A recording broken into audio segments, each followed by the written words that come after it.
سلام دوستان، به قسمت دوم از کتاب کاربردی و جذاب هرگز کوتاه نیایید اثر آقای کریس ووس خوش اومدین. همونطور که در قسمت اول ملاحظه کردین، نویسنده به ما یاد داد که گوش کردن و توجه واقعی به طرف مقابل پایه هر مذاکره موفقیه. فهمیدیم که مذاکره فقط یک جنگ قدرت نیست، بلکه یک بازی روانی دقیقه که با سوالهای درست و لحن مناسب جلو میره. همچنین فهمیدیم که زندگی یک مذاکره است. اکثر تعاملاتی که ما در محل کار و در خونه داریم مذاکراتی هستند که در میل ساده و غریزی ما آدم‌ها خلاصه شده. به عنوان مثال، وقتی که میخوایم یک قرارداد رو قبول کنیم، یا وقتی که قصد داریم یک ماشین رو با قیمت پایین‌تر بخریم، و یا حتی وقتی که از رئیس و مدیر خودمون درخواست افزایش حقوق داریم یا میخوایم پست ما رو ارتقا بده، همه اینا یک نوع مذاکره است که در طول روز با اونها مواجه هستیم. فقط باید این نکته خیلی مهم همیشه یادمون باشه که از مذاکره کردن نترسیم و بیزار نباشیم و از اون همیشه استقبال کنیم. مفروضات کورتان می کند، فرضیه ها راهنماییتان می کند. مذاکره کننده‌های خوب می دونن که باید برای شگفتی های احتمالی آماده بشن. هدف مذاکره کننده‌های بزرگ اینه که از مهارت خودشون برای آشکار کردن شگفتی های استفاده کنن که مطمئناً وجود داره. بیشتر مواقع افراد فکر میکنن چسبیدن به اون چی که باور دارن راحته. اونها با استفاده از اون چی که شنیدن یا سوگیری های خودشون اغلب درباره دیگران حتی پیش از ملاقاتشون شروع به فرضیه سازی میکنن. اونها حتی استنباط های خود را برای مطابقت با نتایج قبلی نادیده میگیرن. این مفروضات به دریچه های ادراکی ما به جهان آسیب میزنه و نسخه تغییر ناپذیر و اغلب ناقص رو از اون موقعیت به ما نشون میده. مذاکره کننده‌های بزرگ قادرن مفروضاتی رو زیر سوال ببرن که باقی بازیکن‌های درگیر اونا رو با اعتقاد یا از روی غفلت میپذیرن و بنابراین به لحاظ عاطفی همه احتمال‌ها رو میپذیرن و از نظر فکری در برابر دستیابی به شرایط بهتر چالاک‌ترند. بیشتر مردم اونقدر با دل مشغولی از استدلال‌هایی که از موضع اونها دفاع میکنه به مذاکره میپردازن که قادر به گوش کردن با دقت نیستند. برای اون دسته از افرادی که مذاکره رو به عنوان جنگ استدلال میکنن، این صداهای درون سر اوناست که سردرگمشون میکنه و زمانی که در حال صحبتن استدلال میکنند. اما بهتره به جای گوش کردن به صداهای درون سر خودمون و اولویت بندی کردن اونها، تمرکز خودمون رو تنها و کاملا بر طرف مقابل و صحبتهای اون بگذاریم. در اون حالت با گوش دادن حقیقی فعال که با روش‌هایی هدایت میشه که در فصول بعدی یاد میگیرید، طرف مقابل خودتون رو خلع سلاح میکنید، به اون احساس امنیت میدید، صدای درون سر اون هم شروع به آرام شدن میکنه. هدف این کار اینه که نیازهای حقیقی طرف مقابلتون چه از لحاظ پولی، چه حسی و هر چیز دیگه‌ای رو شناسایی کنید و کاری کنید که اون به حدی احساس امنیت کنه که بیشتر و بیشتر و بیشتر درباره اون چی که میخواد صحبت کنه. سرعت رو کم کنید. زیادی تند رفتن یکی از اشتباهاتیه که تمامی مذاکره کنندگان مستعد انجام اونن. اگر زیادی عجله کنیم، مردم احساس میکنن که صداشون شنیده نمیشه و ما هم خطر تضعیف روابط و اعتمادی رو داریم که ایجاد کردیم. تحقیقات زیادی وجود داره که گذر زمان رو به عنوان یکی از مهمترین ابزارها برای یک مذاکره کننده تایید میکنه. با صدایی عمیق، آرام و مطمئن مذاکره کنید. اینو بدونید که قدرتمندترین ابزار شما در هر مکالمه کلامی صدای شماست. شما میتونید از صدای خودتون استفاده کنید تا عمدن به مغز کسی دسترسی پیدا کنید و کلید احساسی اون رو روشن کنید.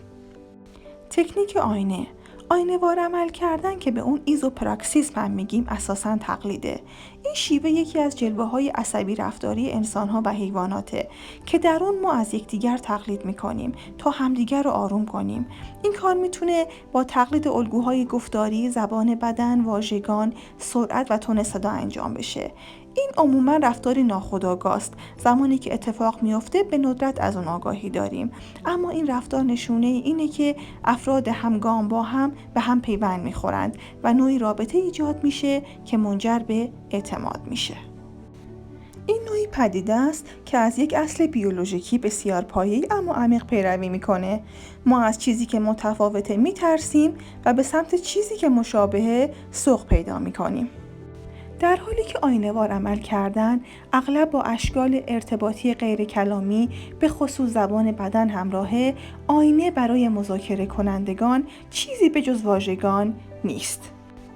با تکرار دوباره اون چی که افراد میگن، شما این خصیصه آینه‌وار رو فعال میکنید و طرف مقابلتون که احساس شنیده شدن میکنه به ناچار توضیحات بیشتری هم درباره اون چی که گفته میده و فرایند ارتباط رو حفظ میکنه. از روش آینه استفاده کنید تا طرف دیگر رو تشویق به همدلی و پیوند با خودتون بکنید. افراد رو به صحبت وادارید، برای خودتون وقت بخرید تا تجدید قوا کنید و طرف مقابل خودتون رو تشویق میکنید تا راهکارهای خودش رو آشکار کنه. فصل 3. دردها رو احساس نکنید، به آنها برچسب بزنید. شاید کمی احساسی و دل به همزن به نظر برسه، اما اگه شما بتونید احساسات دیگران رو در طول مذاکره درک کنید، فرصت دارید اونا رو به نفع خودتون تبدیل کنید. هرچه بیشتر درباره کسی بدونید، قدرت بیشتری هم به دست میارید. این رو بدونید که احساسات موانع نیست، بلکه وسیله است. ما به این سبک میگیم همدلی تاکتیکی. در طول درس مذاکره، همدلی توانایی شناسایی دیدگاه طرف مقابل و ابراز کلامی اون شناخته.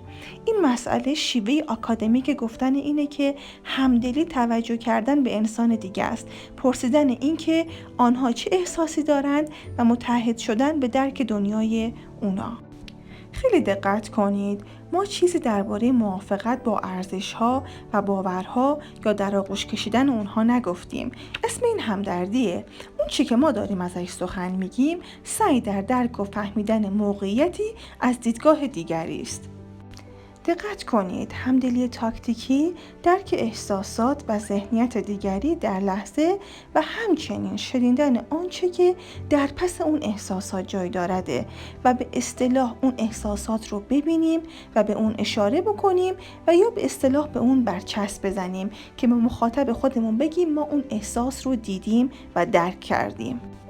برچسب زدن یک مهارت ساده و تطبیق پذیره که به شما این اجازه رو میده که جنبه خوب مذاکره رو تقویت بکنید و جنبه منفیش هم تضعیف بکنید.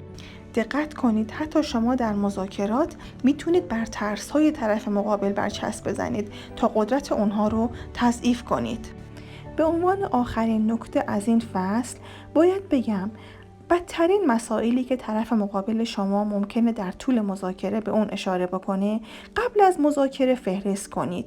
انجام ممیزی اتهام به صورت پیشاپیش و پیش از اینکه پویایی منفی در مذاکرات ریشه بدواند، شما رو آماده متوقف کردن اونا میکنه. فصل 4.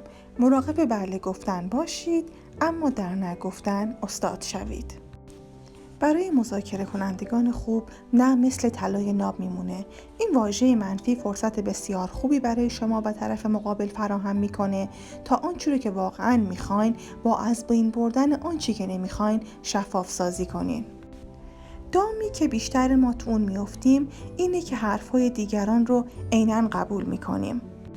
مذاکره کنندگان خوب و کارکشته به دنبال نه میروند، چون اونا میدونن این اغلب همون جاییه که مذاکرات آغاز میشه.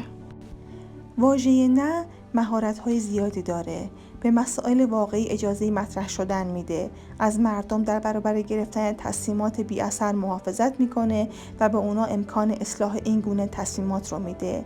نه سرعت کارها رو کم میکنه تا مردم بتونن تصمیمات و توافقهایی را که وارد اون شده در آغوش بکشند.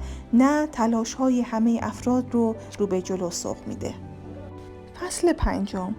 دو واژه‌ای را که بلافاصله هر مذاکره را متحول می‌کند به کار بیاندازید. وقتی که مراحل و اصول مذاکره رو طی می‌کنید و در نهایت از طرف مقابل خودتون به دو واژه درست است می‌رسید، می‌تونید به اون مذاکره امیدوار باشید. کلمه درست است تو مذاکرات خیلی معتبرتر از کلمات حق با شماست یا همون کلمه بله. بس به طور کلی اگه شما به این واژه برسید میتونید به این مذاکره امیدوار باشید. خب فکر میکنم برای امروز کافی باشه. تا قسمت‌های بعدی کتاب هرگز کوتاه نیایید شما رو به خدا میسپارم. خدا نگهدار.